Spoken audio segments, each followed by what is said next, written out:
Hey, how you doing? Welcome to the weird side of the internet. Get it? It's a pound.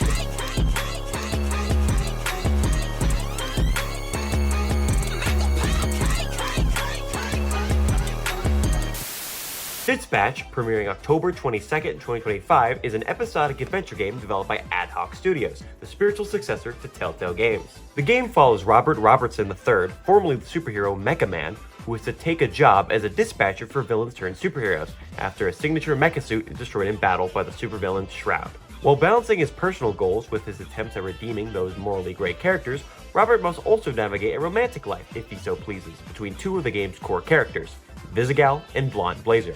Now, personally, I very much enjoy this game. I think this game is fun, it's entertaining, and it has a lot of heart to it.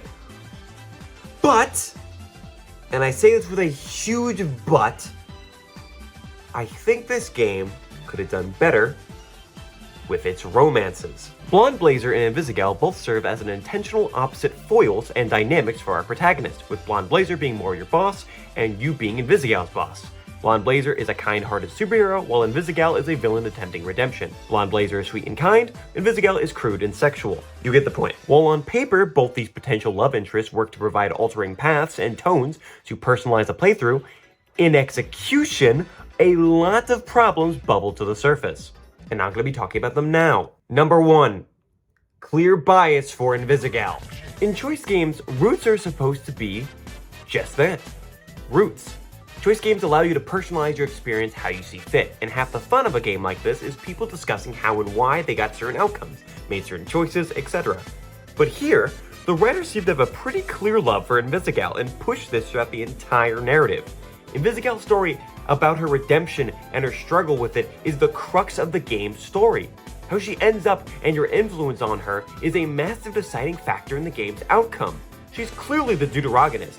She's the second name listed in the credits, with Blonde Blazer coming right after. On top of all that, you can even cheat on Blonde Blazer with Invisigal, but not the other way around. That's right, the game gives you a second chance to date Invisigal and drop Blonde Blazer. Ain't that crazy? The writers having a bias on the romances is kind of weird, because that just means anybody who chooses Blonde Blazer kind of feels cheated, and feels like they're going against the grain, which is not what you're supposed to feel in a choice game, unless you're like making a really bad decision. And hot take here, I don't think preferring blondes is a crime. Well, actually, if you decide to spend time with Blazer, you find out she's not a blonde, so. But okay, the game wants you to date Invisigal. So what? Just date Invisigal. Or if you like muscular women, just date Blonde Blazer. What's the issue? They're two completely separate routes. Well, that's what I'd say if they actually were two completely separate routes. The game opens with Blonde Blazer saving your life, having a romantic evening with you, and before the credits of the first episode appear, you have a choice to kiss her, without Invisigal even being introduced yet. Even through episodes 2 and 3, and even 4, Blonde Blazer is in most of the adventures, with cute romantic scenes that clearly expel chemistry between the two characters. But then episode 4 happens, and Invisigal has a wet dream. Suddenly, Invisigal is now an option, and at the end of the episode, you have a choice on who to pursue. And from this point onwards, Invisigal gets top billing, and Blonde Blazer fades into obscurity. This makes it feel like no matter who you pick, Robert is either unfaithful or the game just can't make up its mind. And it's such an easy fix too. You could have just had the romantic scenes for each character only play in their romantic routes. I know. Unheard of, right? And this, my friends, only gets worse. Number 2, Blonde Blazer and her lack of agency. Blonde Blazer has almost no agency throughout the entire story. She's just there as a rock in an otherwise morally great cast, which would be great if she was actually involved in scenes where she was needed. For example, the bar fight in episode 5. The team goes to a villain pub, which doesn't make sense due to the fact that they're public heroes now, and celebrate their successful shift. But there, Invisigal, yes, it revolves around her again, is jumped by some of her old friends, and the entire team gets into a scuffle to save her. Chaos ensues, and we get to see a bit more of everyone throughout the entire thing. And Blonde Blazer is nowhere to be found. She's probably home, filing paperwork. And if you want to argue it's because she's not an actual member of the team and simply a supervising figure, then let her supervise. It's like in those high school stories where the mean principal is stopping everyone's fun, but now the principal is nice and kind and says a sentence every hour or so and doesn't interact with anyone in the cast besides her ex, Robert, and the 2 scenes with Invisigal. That's it? You're not gonna argue why this case is beneath you? No point. I'm in an elevator. Can't run away. You can't run away anyway. That's just mean. It just sucks that she's so streamlined and that one of her most important qualities and story elements to her, that she wants to be human and normal, is locked behind her romance arc. You don't even learn what the amulet does unless you date her. You're not the only one who wasn't born with powers. You're the only one I told about my amulet, so I figured he wouldn't see it coming. All important aspects of Invisigal's arc are shown even without romancing her. It's just dumb. Speaking of Invisigal, number 3, someone tell Invisigal off. Throughout the entire story, Invisigal messes up, abuses you, disregards orders, puts others' lives at risk multiple times, and for the most part, you are unable to punish her. In episode 7, when she reveals that she was the one who blew up your suit, the only way to get an actual apology from her is if you say the meanest option. Wow. You've convinced me. Yeah, I think we're done. Okay.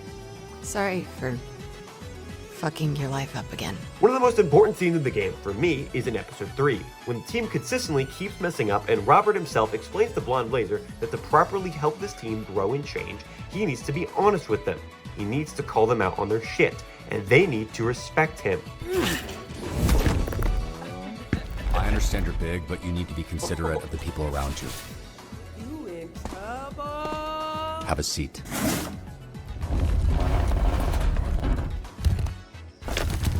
I'll sit on the floor. The game consistently teaches you that being nice isn't always the answer. And yet, with Invisigal, the game wants you to coddle her. Look, I know I'm not supposed to play favorites here, but even if she was on the bottom, I'm not sure I'd have let you cut her. Then it's a good thing she's not. The game clearly being biased towards her is one thing, but the game wanting me to also be biased towards her is another thing. But all of this, could be fixed if it wasn't for the biggest issue. Number 4, Robert and the player's goals are not aligned. Robert Robinson III cannot be changed. He is a depressed, snarky, cynical jackass who is sexual, provocative, and isn't particularly in tune with his emotions. And no matter what you do, you cannot change that. Sure, you can decide how much and what he is, but ultimately, his ingredients aren't malleable. This leads to certain aspects of his character being static and locked in place. Robert will find Blonde Blazer attractive. Robert will hate Shroud with every fiber of his being. Robert will be violent. Robert will be sexual. Robert will push off Invisigal when he kisses him. This forces the audience to not only think of what we would do in this situation, but what Robert would do and what he wants. This allows for some positive effects and some negative effects. By the end of the game, Robert fixes his mech and fights Shroud in a climactic final battle. Your choices throughout the story culminate here, or most importantly, your choices with Invisigal. Depending on how much you trusted her, how well you treated her, and whether or not you romanced her, Invisigal will either save your life and allow you to decide Shroud's fate, or kill Shroud for you, taking the choice out of your hands and leaving your team for a more ambiguous fate. The community had an understanding that certain big choices would couple together and ultimately mold your version of Invisigal and her outcome. And while the decisions people believed were important certainly were, Ad Hoc recently revealed that everything, including slightly ruder choices, not playing into her dirty jokes, and simply even just not sending her enough on dispatch missions, is grounds for the bad ending.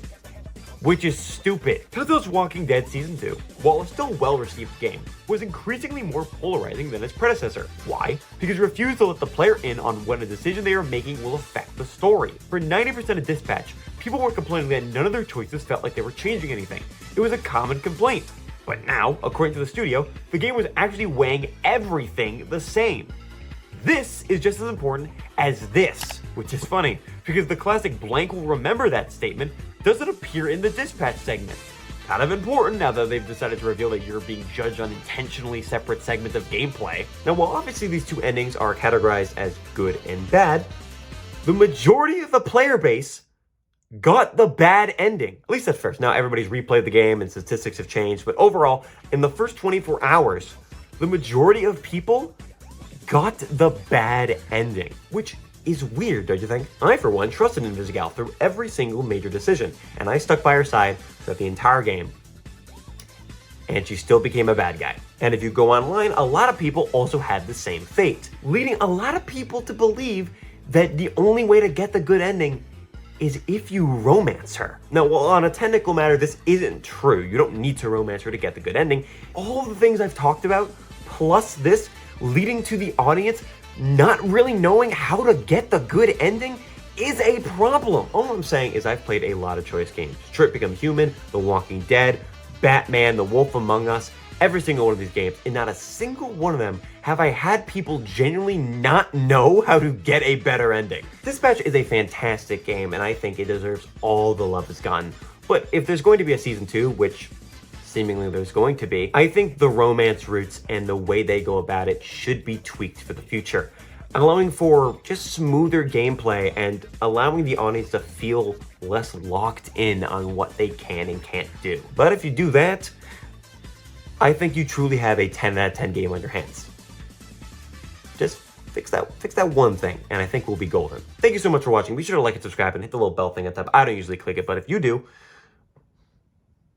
maybe Invisigal won't assault you. You can't keep doing this. You can't keep doing shitty things and then feel bad about yourself like that makes it okay. You need to be better.